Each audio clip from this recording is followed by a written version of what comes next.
what we see online. Totally. And we don't even realize it half the time, you know? Exactly. So it is already here and it's already affecting us, even if we don't, see a robot walking down the street or whatever. Yeah, I think that's a really important foundation for their whole conversation, because it's not just like a what if, it's like, no, this is actually happening. Yeah. And that's, I think, what leads to, Rahul saying, yeah, it's both exciting and a bit scary. Yeah. Yeah. He says that almost right away. And it's like, I think we all kind of feel that, right? Like there's this potential for it to do all this amazing stuff. Like, maybe it'll free us up from doing all this, Right. boring work, and we can, I don't know, travel the world or paint or something, Right. Exactly. And like make things more efficient and, help us solve problems in new ways. Exactly. But then there's also that like, oh, but what if it, what if it goes wrong? What if it like takes over or Wait, something? and what if it, that's what Amin brings up right away. Like, what if it takes our jobs? Yeah, he's like, what if AI takes all the human jobs? Yeah. What are people going to do? And that's a huge question, right? Like, I think that's on a lot of people's minds because you see it, you see it in the news all the time. Like, oh, this is going to automate this job and this is going to, and it's like, okay, well, what am I going to do? Right. And it happens, throughout history with different, technological revolutions that, certain jobs become obsolete. Totally. Yeah.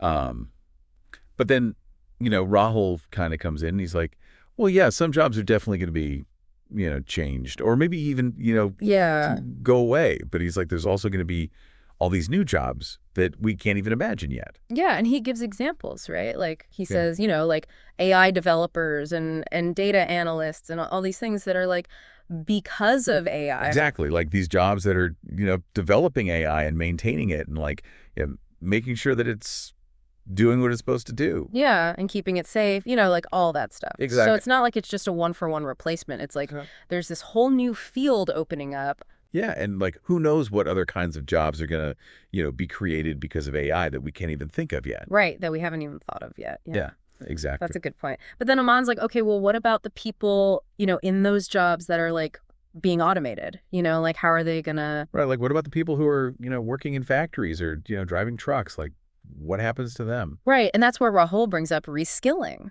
Like we need to train people to do these new jobs. He's like, we got to help people learn new skills so they can, adapt to this new world. Right. And he gives that example of like, training a factory worker to like operate the, AI powered machines or whatever. And it's like, exactly. Okay, that makes sense. Like you're not just, throwing these people away. You're like helping them to evolve with the technology. It's like investing in people, and helping them stay relevant in this changing world. Yeah. And I think that's a really, important point that they make because it's easy to just focus on the negative, like, oh, these jobs are going away. But it's like, well, what are we doing to make sure that people can, still have jobs and still be, Yeah, and thrive, in this new world. Exactly. So then they kind of move on to something that's a little bit more like out there, you know? It's a little bit more sci-fi. Yeah. Ammon brings up this idea of like, the AI that you see in the movies that can like think and feel like humans, Right, like the super intelligent AI that can like, outsmart humans and stuff. Yeah, and Rahul's like, well, that's not really what we're talking about here. Like that's AGI, artificial general intelligence and Right, and he explains like the AI we have now is really good at specific things, like playing chess or, recognizing faces, but AGI would be like having human level intelligence in like all areas. Right. And he says that like we don't even know if that's possible or like when it's going to happen, if it does, Yeah, he's like some experts say it could be decades away. Some say it might never happen. So it's like a really big unknown. Yeah. And that's kind of scary in itself, right? Like we don't even know what we're dealing with, really. Exactly. And I think that's what leads to Aman's next question, which is like, about the dangers of this super intelligent AI. Yeah. What if it gets out of control? Yeah, he's like, what if it decides it doesn't need us anymore, Exactly, like the classic, Terminator scenario. Right, exactly. And Rahul's like, yeah, well, that's why we need to have, like, strict rules and safeguards in place, to make sure that AI is used for good and that it stays under our control. Yeah, it's like we need to be thinking about the ethics of AI.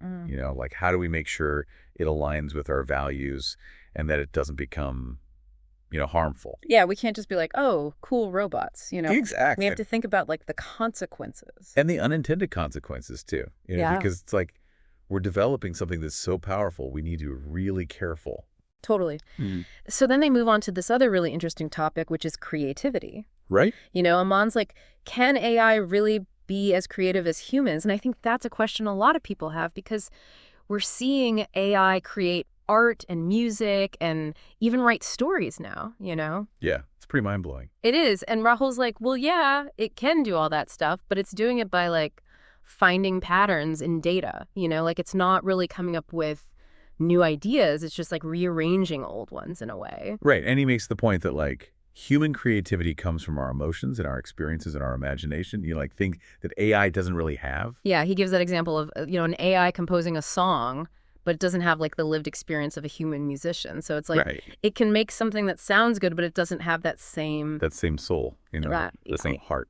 Exactly. Yeah. So it's Yeah. like AI can be a tool for creativity, but it's not necessarily like a replacement for human artists. Yeah, right. I think that's a really important distinction to make because it's not about, like, AI versus humans. It's more like, how can they work together? Right, exactly. So then they come back down to earth a little bit and they start talking about like everyday life. Right, like how AI is affecting us now and how it might affect us in the future. Yeah, we talked about voice assistants before, but they also talk about like, smart homes and stuff. Yeah, and, like, imagine a future where AI is doing, like, all the cooking and cleaning and driving us around.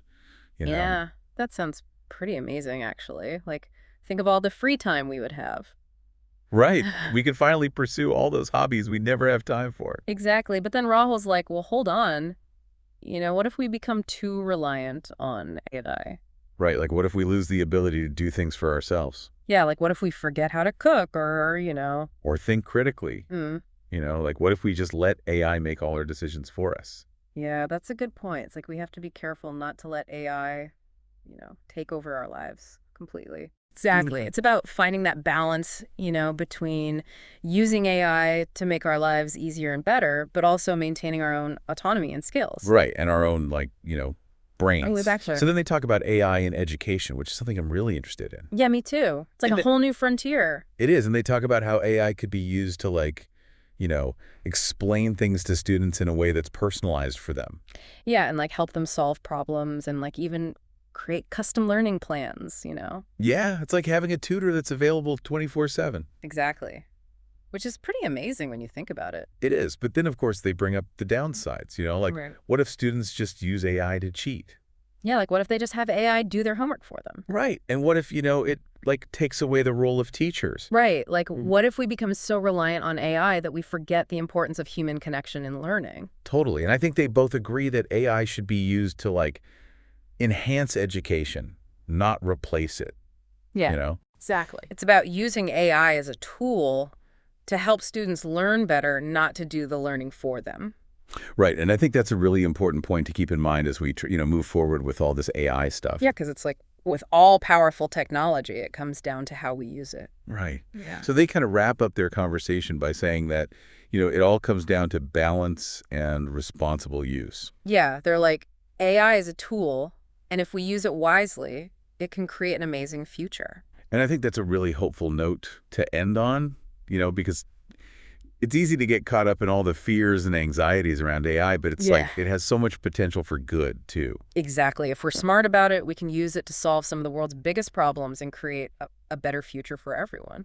So let's just, recap quickly all the things we talked about today. Yeah. We dove into this conversation between Aman and Rahul, and we talked about how AI is already all around us. It's not just some future thing. Right. We talked about the impact on jobs and how some jobs will go away, but new ones will be created, and how reskilling is so important. Yeah. We talked about this, kind of crazy idea of AGI, this super intelligent AI that may or may not ever happen. Right. We talked about the need for AI safety and ethics, making sure that AI is used for good. Yeah. And we talked about AI and creativity and how it's a tool for artists, but not necessarily a replacement. Right. And then we talked about AI in everyday life, all the cool things that it can do, but also the potential downsides of becoming too reliant on it. Exactly. And finally, we talked about AI in education and how it can be used to enhance learning, but not replace it. Yeah. So it's a lot to think about. It is. It really is. And I think the main takeaway is that, AI is here to stay and it's only going to become more powerful and more integrated into our lives. Right. So we need to be having these conversations now about how to make sure it's used ethically and responsibly. Totally. We can't just bury our heads in the sand and hope for the best. Yeah, We need to be proactive in shaping the future of AI. absolutely. So now that we've done all that talking, I want to leave you with a final thought. Okay. We talked about how AI is, already making decisions for us in a lot of ways, like what we see on social media and what products we buy. Right.